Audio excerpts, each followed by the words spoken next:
Kristin Kershaw reveals when Harry releases the beast inside, public quickly crossed out in poll. It's not surprising that a poll showed Prince Harry isn't welcome at the Queen's Platinum Jubilee celebrations even though it is a family matter, says Kristin Kershaw, Daily Express reader from Minehead, Somerset.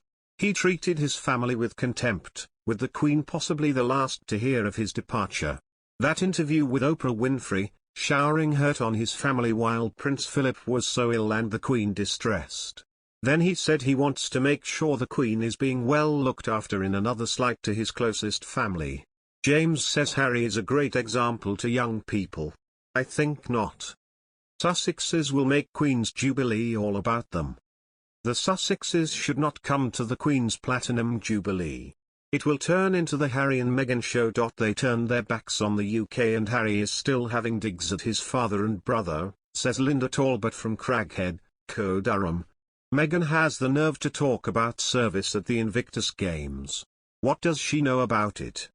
Let them come another time with their children. The British taxpayer should not pay for their security.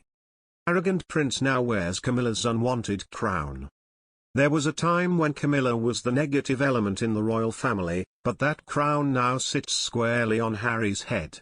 His arrogance knows no bounds, says Richard Sherrill, from Toaster, Northants. If he turns up for the Platinum Jubilee, I for one will be denied the opportunity to watch events without the enjoyment that the Queen deserves. Invictus Games prove that figurehead is true winner. It's not surprising that a poll showed Prince Harry isn't welcome at the Queen's Platinum Jubilee celebrations even though it is a family matter, says Diane Silva, Bournemouth, Dorset. I'd love to see him but don't want him to be uncomfortable. If that is to be the case, he had best not attend. He's had a wonderful Invictus Games and the boost to injured ex-service personnel is amazing. No one can take that away from him. Harry is his mother's son and he is being treated like she was too. The public can't see that for what it is. Recently, new Harry interview highlights his bad habit of rewriting history.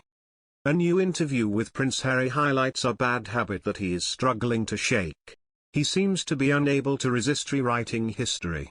We got the latest taste of this particular peccadillo this week when he was interviewed by Silicon Valley investor Reid Hoffman for his podcast Masters of Scale. Harry was there in his guise as Chief Impact Officer of BetterUp, a job that makes up for in sound bites what it lacks in details. At one point, Hoffman told listeners that when it came to improving mental health outcomes in the UK, it was sometimes an uphill battle.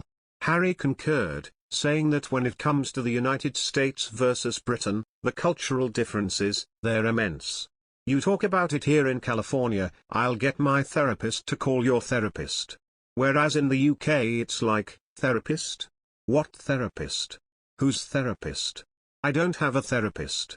No, I definitely don't, I've never spoken to a therapist. Look, Harry's advocacy around mental health deserves all the gold stars and 1,000 high fives.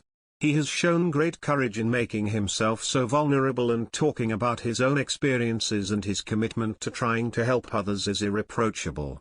His heart is very clearly in the right place. But maybe the problem lies in that he has only spent about 10 days in the UK out of the last 750 plus.